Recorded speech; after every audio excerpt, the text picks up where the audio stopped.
ProPublica out with a brand new report about Richard Burr. And Richard Burr and his alleged insider trading.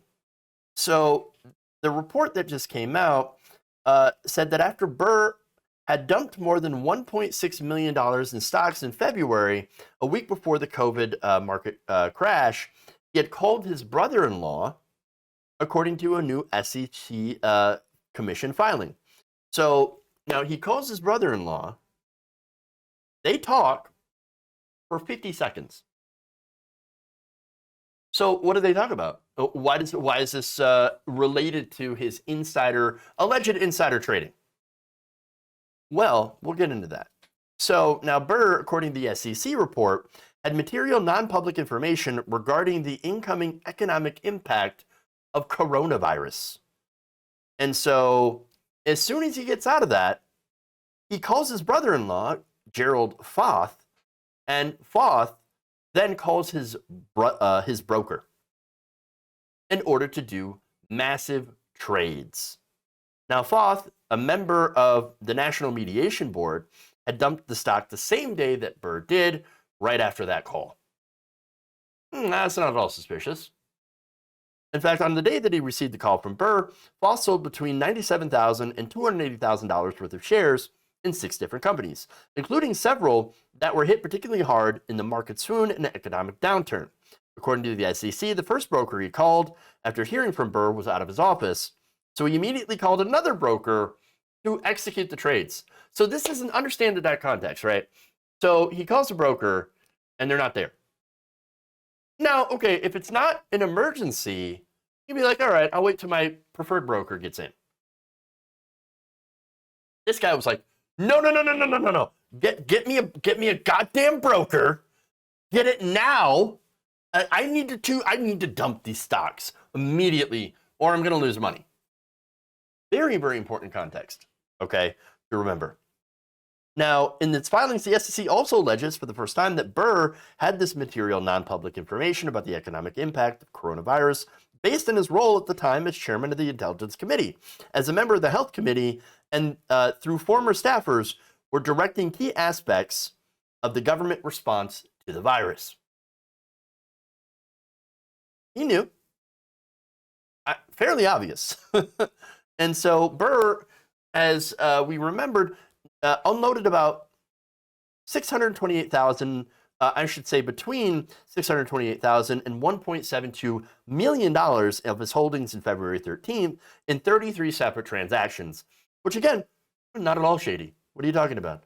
The precise amount of his stock sales, more than $1.6 million, is also a new detail from this week's SEC filings. In his roles on the Intelligence and the Health Committees, Burr had access to the government's most highly classified information about threats to America's security and public health concerns, COVID being, of course, obviously a gigantic one. The week after the trades, the market began to crash, falling by more than 30% in the subsequent month, losing a lot of people a lot of money, but not Richard Burr, and not his brother-in-law. No, they were padded. They were protected because they just happened to get their money out at the right time. No, he knew.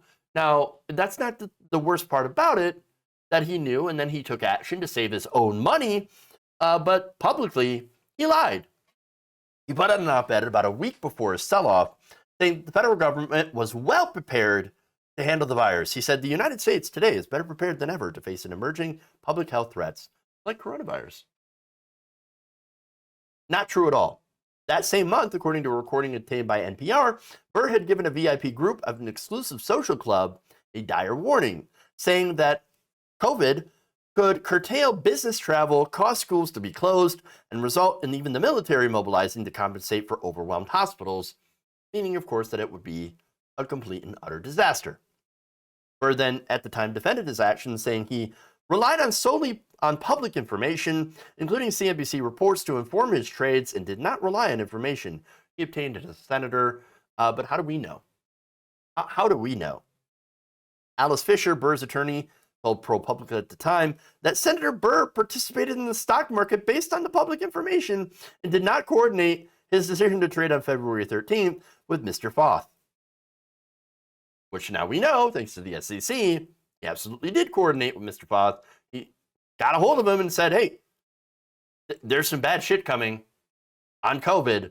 You might want to dump your stocks in specific companies. And of course, Mr. Foth says, oh, yes, get me a goddamn broker.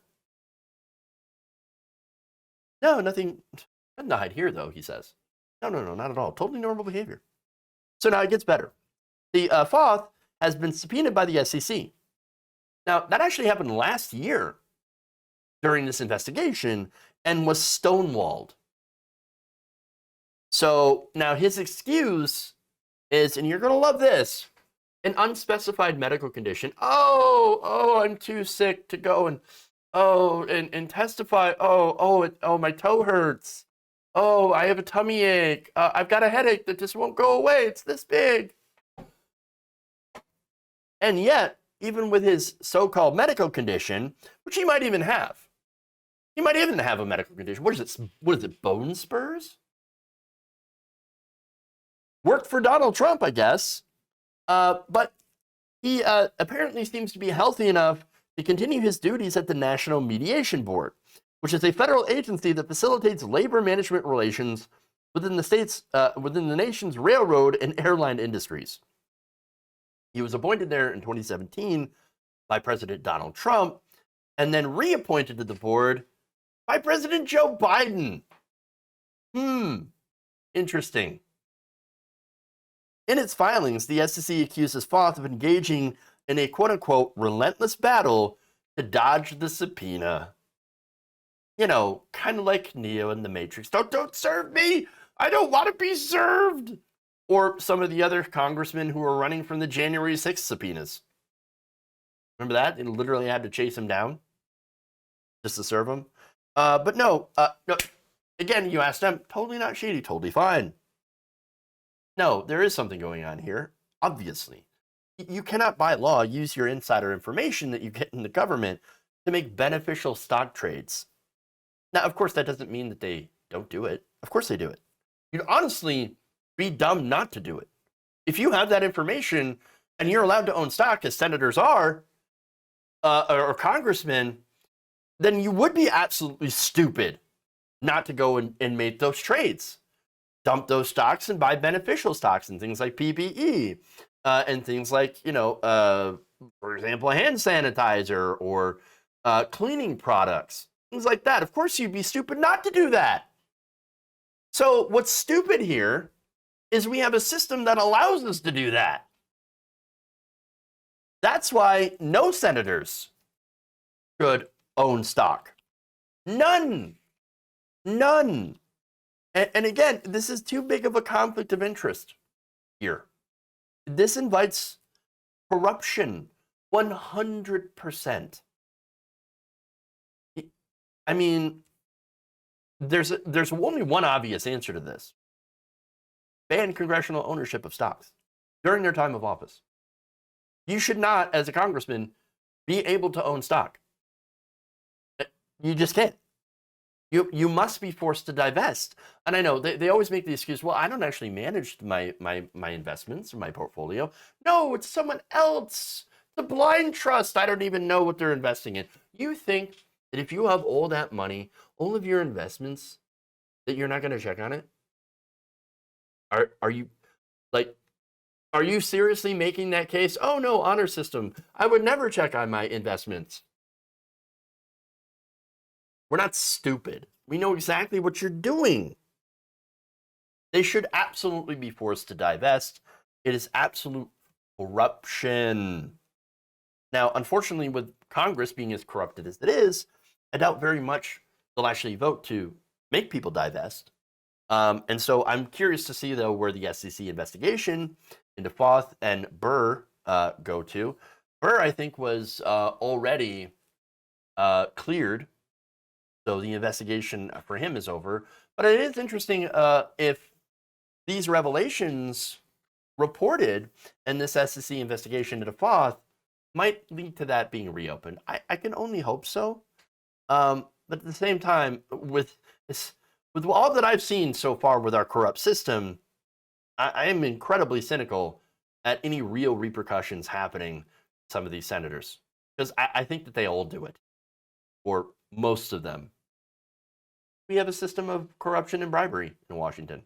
If you enjoyed this video, please give us a like and share with your friends. You can subscribe and help out the channel by becoming a patron. It's patreon.com/Jeff Waldorf, or you can become a channel member as well by hitting the join button below.